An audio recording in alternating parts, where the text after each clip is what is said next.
السلام علیکم دوستو، کیسے ہو آپ سب؟ میں ہوں اریج اور آپ ہیں اس وقت میرے یوٹیوب چینل اریج شاہ ناولز پر، اور آج ہم اپنے ناول کی ایپیسوڈ ریڈ کریں گے 81۔ تو پھر جلدی سے سٹارٹ کرتے ہیں۔ Let's start. قسط نمبر یار ستمگر، قسط نمبر 81، تحریر 81 پارٹ 1، تحریر اریج شاہ۔ آئرہ نے ساری باتیں سنی تھی اور پھر بنا کچھ کہے وہ خاموشی سے اوپر کمرے کی طرف چلی گئی تھی۔ رائق نے ازبک کو کمرے میں جانے کے لیے کہا تھا۔ اس وقت ازبک ہی اسے سب کچھ سمجھا سکتا تھا، اسے بتا سکتا تھا، اسے سارے معاملے کو ٹھیک کر سکتا تھا۔ فی الحال ازبک کا اس کے ساتھ رہنا بے حد ضروری تھا۔ جبکہ سب کچھ سننے کے بعد آئرہ کا ری ایکشن اتنا خاموش کیوں تھا وہ سمجھ نہیں پایا تھا۔ اسے لگا تھا کہ آئرہ ولولہ مچائے گی، وہ وجہ پوچھے گی، کچھ نہ کچھ کہے گی، لیکن وہ تو بالکل خاموش ہو گئی تھی۔ وہ تیزی سے اس کے اوپر اس کے ساتھ کمرے میں آیا تھا۔ وہ خاموشی سے بیڈ پر بیٹھی ہوئی تھی۔ وہ کمرے میں داخل ہوتا کمرے کے دروازے کو بند کرتے ہوئے اس کے قریب آ کر بیٹھ گیا تھا۔ خانہ، تم ٹھیک ہو نا؟ اس نے بے حد نرمی سے پوچھا تھا۔ آئرہ نے کوئی جواب نہ دیا تو اس نے آہستہ سے اس کے کندھے پر اپنا ہاتھ رکھنا چاہا تھا، جس سے وہ ایک ہی لمحے میں جھٹک کر اس سے فاصلے پر ہو گئی تھی۔ کیا ہوا ہانا؟ تم اس طرح سے بہیو کیوں کر رہی ہو؟ اب تو سب کچھ ٹھیک چل رہا ہے، تمہیں سب کچھ پتہ چل گیا ہے نا؟ وہ وہیں بیٹھا اس سے سوال کر رہا تھا۔ اب تو اسے سب کچھ پتہ چل گیا تھا، اب وہ اتنا غصہ کیوں دکھا رہی تھی؟ اب وہ کم سے کم اس سے بات تو کر سکتی تھی۔ وہ مانتا تھا اس نے جو کیا تھا وہ بہت غلط تھا، لیکن اتنا غصہ وہ سمجھ نہیں پا رہا تھا۔ اب تو سب کچھ ٹھیک ہو جانا چاہیے تھا۔ اوہ، I am so sorry ازبک Khan Durrani صاحب، میں آپ کی مرضی کے مطابق بہیو نہیں کر پا رہی۔ ویسے کتنے مہان ہیں آپ، ماشاء اللہ سے۔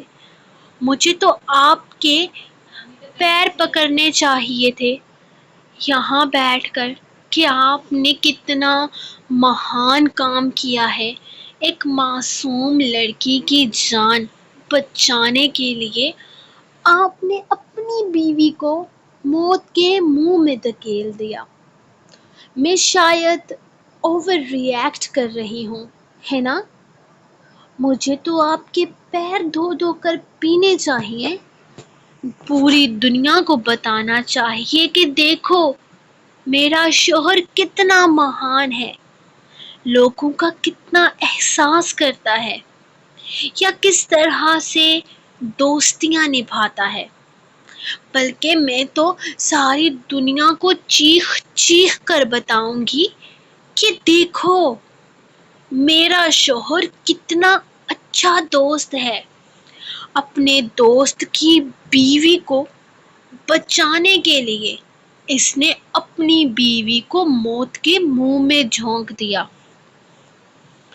لیکن میں ایسا نہیں کر سکتی کیونکہ آپ کی یہ مہانتا میرے کسی کام کی نہیں ہے۔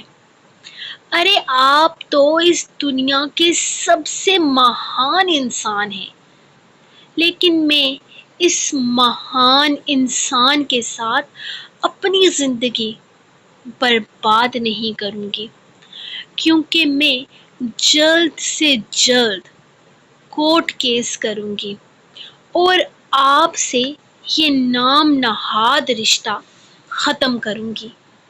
وہ غصے سے کہتے کہتے اچانک اینڈ پر پرسکون ہو گئی تھی، لیکن ازبک کا سکون تباہ کر گئی تھی۔ لیکن کیوں؟ اب تو سب کچھ ٹھیک ہو چکا ہے نا، سب کچھ تمہارے سامنے آ چکا ہے، ساری حقیقت تمہارے سامنے کھل گئی ہے۔ میں نے یہ سب کچھ کیوں کیا سب کو پتا ہے۔ ٹھیک ہے، میں نے غلط کیا تمہارے ساتھ، تمہاری طرف سے زیادتی ہوئی ہے، میری طرف سے زیادتی ہوئی ہے، جس کا میں کفارہ ادا کروں گا، جس کی میں معافی مانگوں گا۔ ٹھیک ہے، میں مانتا ہوں میری غلطی بہت بڑی ہے اور اس کے لیے میں ساری زندگی تم سے معافی مانگوں گا، لیکن اس کی سزا تم سے جدائی برداشت نہیں ہوگا مجھ سے، ہانا۔ وہ تڑپ کر اس کے قریب آیا تھا۔ وہ اسے کیسے سمجھاتا کہ یہ لڑکی اس کے لیے کیا ہے؟ آپ کو کس نے کہا کہ آپ کی دوسری شادی کا سن کر مری جا رہی تھی میں؟ ازبک خان درانی، آپ جانتے بھی ہیں آپ نے کیا کیا ہے؟ خیر، آپ کو تو احساس بھی نہیں ہوگا، تو سنیں، میں آپ کو بتا دیتی ہوں کہ آپ نے کیا کیا ہے۔ آپ نے میری ذات کے چتھرے اڑائے ہیں، اپنے لفظوں سے مجھے پوری دنیا کے سامنے رسوا کیا ہے۔ مجھے آپ کے اس قدم سے کوئی تکلیف نہیں ہوئی۔ آپ ایک دو بلکہ 4 شادیاں کریں، جس چیز کی اجازت آپ کو شریعت دیتی ہے، اس میں رکاوٹ ڈالنے والی میں کون ہوتی ہوں؟ لیکن آپ نے میری ذات کو تو کوری کا بھی نہیں چھوڑا۔ میاں بیوی ایک دوسرے کا ہم لباس ہوتے ہیں، ایک دوسرے کی پہچان ہوتے ہیں۔ ارے آپ نے تو مجھے کبھی اپنی پہچان ہی نہیں دی۔ ہاں، میں نے برلاس خان کو فون کیا تھا، اسے ولیمے پر بلایا تھا، لیکن اسے یہ بتانے کے لیے نہیں کہ مجھے اس کے نام کی ضرورت ہے، بلکہ اسے یہ دکھانے کے لیے کہ اس نے اپنا نام نہیں دیا تو کیا ہوا، میرے پاس میرے شوہر کی پہچان ہے۔ لیکن آپ نے کیا کیا؟ اس انسان کے سامنے مجھے ذلیل کر کے رکھ دیا۔ ازبک خان درانی، آپ نے مجھے وہاں مارا ہے جہاں سے واپس بچ کر آنے کی کوئی امید ہی نہیں ہے۔ آپ نے مجھے مار ڈالا، آپ نے میری جان تو بچا لی، لیکن آپ نے میری روح کو گھائل کیا۔ آپ نے مجھے اندر سے مار ڈالا ازبک خان درانی، آپ نے اپنی دیوانی کو مار ڈالا، جو لڑکی آپ سے عشق کرتی تھی، جو آپ کے لیے پاگل تھی، جو آپ کے اظہار محبت پر اپنی ماں کے پیروں میں بیٹھ کر پھوٹ پھوٹ کر روئی تھی۔ وہ لڑکی جس نے اپنے باپ کے سامنے آنسو بہائے تھے، صرف اس لیے کہ وہ اسے اپنا نام دے تاکہ وہ ازبک درانی سے شادی کر سکے۔ صرف آپ مجھ سے محبت نہیں کرتے تھے بچپن سے ازبک خان درانی، میں بھی کرتی تھی۔ میرے لیے بھی میری زندگی کی پہلی اور آخری محبت آپ تھے، لیکن آپ کی طرح میں بہت بہادر نہیں تھی نا کہ سب کے سامنے آپ کے لیے لڑ پاتی، سب کو کہہ پاتی کہ مجھے آپ سے محبت ہے، مجھے ازبک خان درانی چاہیے۔ میں بہت کمزور تھی، ایک ناجائز گند تھی، ایک کیچڑ تھی۔ میں کس طرح لڑتی، اسی لیے منتیں کرنے لگی اس عورت کی جس نے مجھے یہ بتایا کہ میں ایک جائز خون ہوں، پرلاس خان کا۔ میں اس کے پاس گئی اور تڑپنے کے لیے، رونے کے لیے۔ آپ کو میرے آنسو تو نظر آئے، لیکن ان آنسوؤں کی وجہ پرلاس خان نے آپ کو نہیں بتائی ہوگی، تو وجہ میں آپ کو بتا دیتی ہوں۔ ایک بدنصیب لڑکی ایک مغرور انسان سے محبت کر بیٹھی تھی، اور اس محبت کو اسے کئی سال تک اپنے دل میں دفنا کر رکھا تھا، کبھی کسی پر ظاہر نہیں کیا تھا۔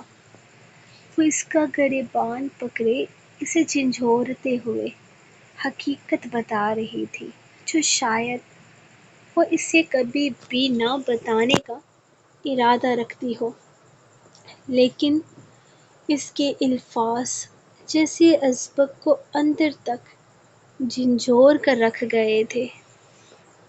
وہ محبت کرتی تھی اس سے۔ وہ یہ لفظ سنتے ہوئے تڑپ اٹھا تھا، اس کا دل چاہا وہ اسے اپنے سینے میں چھپا لے، لیکن نہیں، وہ اسے دھتکار دے، اور اس کا دھتکارنا وہ سہ نہیں پاتا۔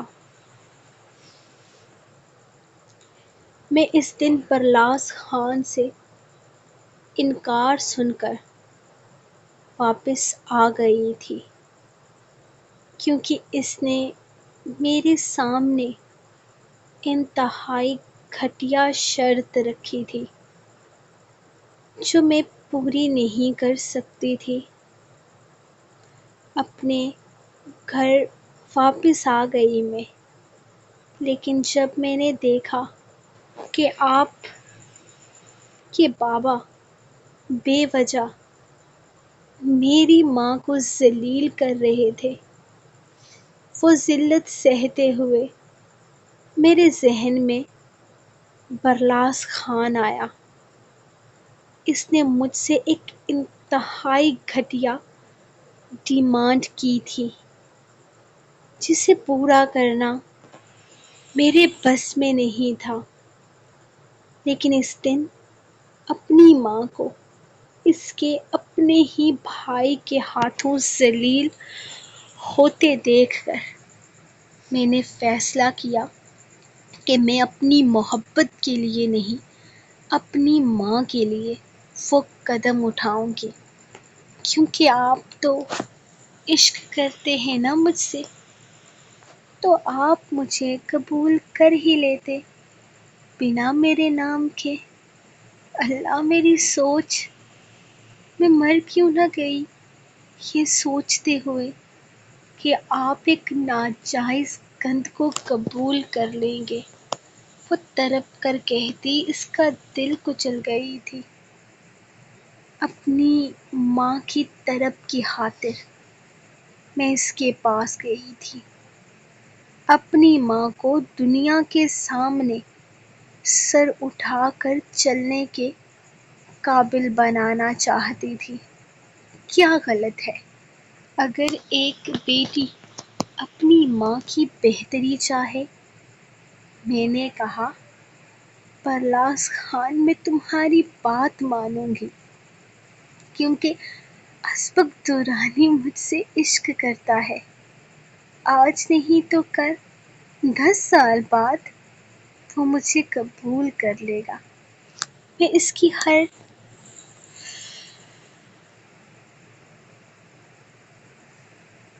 بات برداشت کر لوں گی، اس کا ہر ظلم برداشت کروں گی، وہ مجھے مارے گا تو میں اس کی مار کھا لوں گی، وہ مجھے تانے دے گا تو میں اس کے تانے سہ لوں گی، میں سب کچھ کروں گی، آخر ہے تو میری محبت نا، میں سب کچھ برداشت کر جاؤں گی، لیکن میری ماں کو اس کی پہچان دوں گی۔ لیکن آپ نے کیا کیا؟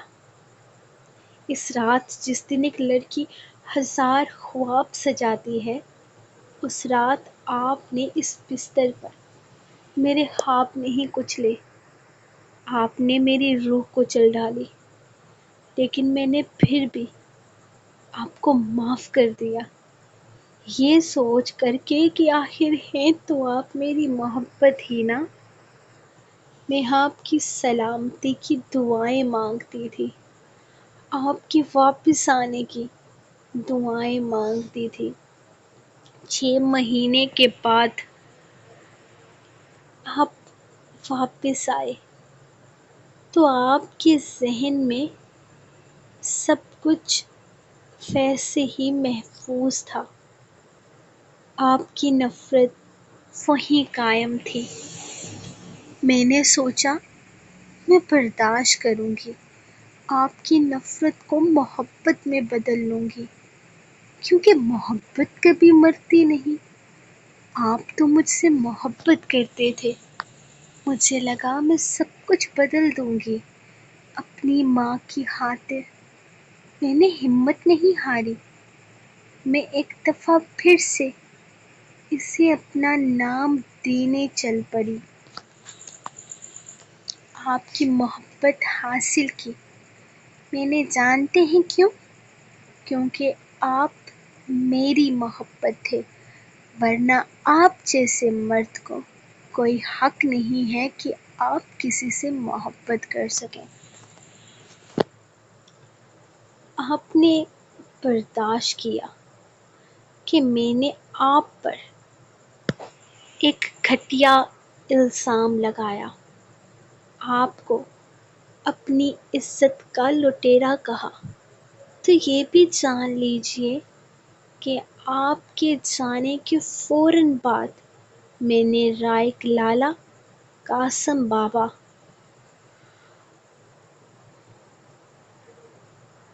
اور آپ کے بابا کو سچ بتا دیا تھا۔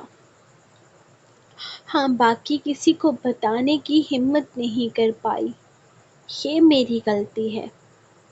اور پھر جب آپ واپس آئے تو آپ نے ان لوگوں کو منع کر دیا کہ یہ بات باہر نہ آئے۔ آپ نے ایسا کیوں کیا؟ میں سمجھ نہیں سکی تھی، پھر سمجھ میں آیا کہ آپ نے تو میری سزا بہت بڑی تجویز کر رکھی تھی۔ پھر بھی آپ کی چھوٹی چھوٹی سزائیں جاری رہی، لیکن ان چیزوں سے مجھے کوئی فرق نہیں پڑا۔ آپ کو مجھ سے محبت ہو گئی، وہ کہتے کہتے گہری سانس لیتی، ایک نظر اسے دیکھ کر ہلکا سا مسکرائی تھی، اس کی مسکراہٹ سچی تھی۔ اللہ، میری محبت کو مجھ سے محبت ہو گئی، مجھے چاہنے لگا دیوانوں کی طرح، میرے خواب سچ ہو گئے، مجھے دنیا میں جنت مل گئی، سب کچھ مل گیا، میں ہواؤں میں اڑنے لگی، مجھے فرق نہیں پڑتا تھا پرلاس خان کیا کہتا ہے کیا نہیں، آپ نے کہا آپ مجھے اپنا نام دیں گے. آپ مجھے اپنا نام دے رہے تھے. ہماری شادی ہوئی. رائک لالا نے دنیا کے سامنے الوینا کو اپنی بیوی کہا. اسے اپنا نام دیا. اسے رتبہ دیا. لیکن آپ نے کیا کہا؟ اپنے لفظ یاد ہیں یا میں یاد کرواؤں؟ رکیں، کرواتی ہوں. میں ایک ناجائز قند ہوں جو آپ کے صاف دامن پر داغ کی مانند ہے. ایک ناجائز خون، ایک گندگی. نہیں آئرہ، تم نہیں ہو ناجائز. تم نہیں ہو. تم کوئی گندگی نہیں ہو. تم میری محبت ہو، میری جان ہو، میرا سب کچھ ہو. وہ ایک جھٹکے میں اسے اپنے قریب کرتا، اسے اپنی سانسوں سے زیادہ قریب کر چکا تھا. مجھ سے غلطی ہو گئی. مجھ سے بہت بڑی غلطی ہو گئی. میں مانتا ہوں. مجھ سے بہت بڑا گناہ ہو گیا. تم ایک دفعہ مجھے معاف کر دو. میں سب کچھ ٹھیک کر دوں گا. سب کچھ ٹھیک کر دوں گا. میں اپنے لفظوں کو بدل نہیں سکتا. اس وقت غصے میں تھا. برلاس خان نے میرے سامنے بکواس کی تھی اور میں جذباتی ہو کر اس کی باتوں میں آ گیا تھا. تم جانتی ہو نا، میں غصے میں پاگل ہو جاتا ہوں. برلاس خان کی باتوں نے ہی مجھے پاگل کر دیا تھا. میرے غصے میں کی گئی ایک غلطی کی وجہ سے تم مجھے اتنی سنگین سزا نہیں دے سکتی. میں قصوروار ہوں. میں گناہ گار ہوں. میں اپنی غلطی کی معافی مانگوں گا. اگر چاہو گی تو میں تمہارے پیر بھی پکڑوں گا. میں نے تمہیں سب کے سامنے رسوا کیا ہے. تم سب کے سامنے میرے منہ پر تھپڑ مار لو، مجھے دھتکار دو، مجھے جو مرضی کہہ لو، لیکن یہ طلاق والی بات دوبارہ کبھی مت کرنا. وہ اس کے چہرے کو دیوانگی سے چومتا ہوا اسے اپنے سینے میں بیٹھ گیا تھا جب آئرہ نے ایک جھٹکے سے اسے خود سے الگ کیا تھا. آپ کی ان ساری غلطیوں کی بس ایک ہی سزا ہے، اور یہ سزا یہ ہے کہ میں آپ سے الگ ہو جاؤں، کیونکہ رشتے عزت اور اعتبار پر قائم رہتے ہیں. لیکن آپ نہ تو مجھ پر اعتبار کرتے ہیں اور عزت. وہ ایک دفعہ پھر سے اپنے چہرے پر تلخ مسکراہٹ لے آئی تھی. آپ کے دل میں میرا کیا مقام ہے وہ آپ مجھے بتا چکے ہیں. درخن ایک اچھی لڑکی ہے، لیکن یقین کریں مجھے اس بات سے کوئی فرق نہیں پڑا کہ وہ آپ کی بیوی ہے یا نہیں. پلیز میرا کمرہ الگ کروا دیجیے. میں آپ کے ساتھ ایک کمرے میں نہیں رہ سکتی. مت کرو ہانا، میں مر جاؤں گا. میں بھی تو مر چکی ہوں. اسی دن مر چکی تھی جس دن آپ نے مارا تھا. یاد ہے آپ کو؟ نہ گولی ماری، نہ خنجر چلایا، بس لفظوں سے مار ڈالا اپنی ہانا کو. سچ میں مار ڈالا. وہ اپنے آنسو صاف کرتی تیزی سے کمرے سے نکل گئی تھی، جبکہ اس وقت اس میں اتنی ہمت نہ ہو سکی کہ وہ اسے روک پاتا. کیا ہوا؟ تم اس طرح کمرے میں ادھر ادھر کیوں گھوم رہی ہو؟ وہ کمرے میں داخل ہوا تو الوینا کو پریشانی سے ادھر ادھر ہوتے دیکھا تھا۔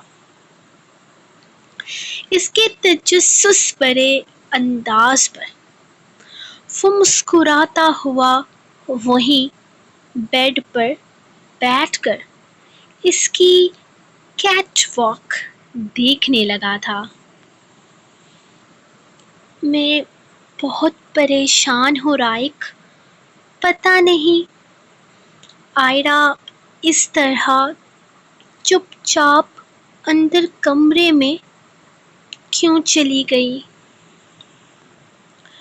نہ تو کچھ بول کر گئی ہے، نہ کچھ بتا کر گئی ہے، اتنی خاموش چپ چاپ سی تھی۔ مجھے تو پریشانی ہونے لگی ہے، پتہ نہیں ازبک لالا نیچے کب آئیں گے، کب کچھ بتائیں گے۔ آپ کو کیا لگتا ہے آئرا ان کے ساتھ واپس سے نارمل ہو جائے گی؟ سب کچھ ٹھیک ہو جائے گا؟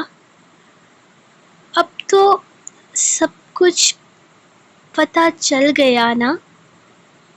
وہ درخنے تو لالا کی بیوی ہے ہی نہیں نا؟ وہ اس کے پاس آ کر بیٹھتے ہوئے اس سے پوچھنے لگی تھی، تمہیں چسکی لینے کا کچھ زیادہ شوق نہیں ہے؟ دوسروں کی شادی شدہ زندگی میں زیادہ انٹرسٹ دکھانے سے بہتر ہے اپنے شوہر پر دھیان دو۔ جو تمہیں کسی چیز کا ہوش ہو تو نا، صبح سے شوہر بنا کچھ کھائے پیے بیٹھا ہوا ہے، اور یہ نہیں کہ تم ناشتے کا ہی پوچھ لو۔ وہ افسوس سے اسے دیکھتے ہوئے بولا، ہاں تو میں کون سا ٹھوس کر بیٹھی ہوئی ہوں جو آپ اس طرح کہہ رہے ہیں؟ مجھے آپ کا احساس ہے۔ اگر آپ نے کچھ نہیں کھایا تو میں نے بھی کچھ نہیں کھایا ہے۔ ناشتہ تو خیر کسی نے بھی نہیں کیا۔ آج صبح صبح ہی ہنگامہ جو ہو گیا تھا۔ میں چائے لے کر آتی ہوں آپ کے لیے، اور پھر ملازمہ کو کہتی ہوں کہ وہ ناشتہ لگا دے۔ ناشتہ سب ساتھ کریں گے۔ الوینا اس کے قریب سے اٹھتے ہوئے بولی تو رائق نے اچانک ہی اس کا ہاتھ تھام کر اسے اپنے اوپر گرایا تھا۔ کبھی کبھی اپنے ہونٹوں سے بھی کچھ کھلا پلا دیا کرو، تم تو بالکل ہی ہاتھ ہی نہیں آتی ہو۔ بیوی، اتنی ظالم کیوں ہو تم؟ اس کے رخسار پر اپنے لبوں سے پھول کھلاتے ہوئے وہ اس سے میٹھی میٹھی جسارتیں کرنے لگا۔ یہ صبح صبح آپ کا دماغ اچانک خراب کیسے ہو جاتا ہے رائق دورانی؟ اگر آپ کو یاد ہو تو فجر کے وقت آپ نے مجھے کم تنگ نہیں کیا تھا۔ اب پھر سے آپ کی الٹی سیدھی حرکتیں شروع ہو گئی ہیں۔ وہ اپنی کمر سے اس کے ہاتھ کھولتے ہوئے اسے بتانے لگی تھی، ہاں تو میں نے شادی کیوں کی ہے؟ اگر میں اپنی بیوی کو جب دل چاہے تب پیار نہ کر سکوں تو؟ اور ایک میری بیوی ہے ہی نکمی جو کبھی ہاتھ نہیں آتی۔ شادی سے پہلے تم مجھ سے بھاگتی تھی، چھپتی تھی، اب تو بالکل ہی کمرے سے روپوش ہو جاتی ہو۔ جب میں کمرے میں ہوتا ہوں تب تم باہر کیوں ہوتی ہو؟ ایسا نہیں چلتا نا، شوہر سے پیار کرنے کے لیے اسپیشل وقت نکالنا پڑتا ہے۔ اب اگر تم مجھے پیار نہیں کرو گی تو اسی طرح کبھی صبح، کبھی شام، کبھی دوپہر تو کبھی اس وقت رومانٹک موڈ جاگے گا میرا۔ وہ ایک جھٹکے سے اسے بیڈ پر گراتا خود اس کے اوپر آیا تھا، جبکہ اس کا موڈ بنتے دیکھ کر الوینا کو اپنی جان مشکل میں محسوس ہوئی تھی۔ سو گائز، یہ تھی آپ لوگوں کی آج کی ایپیسوڈ۔ نیکسٹ ایپیسوڈ 1500 لائکس پر آئے گی، تو تب تک کے لیے اپنی رائٹر کو دیں اجازت اور دعاؤں میں یاد رکھیں۔ اللہ حافظ۔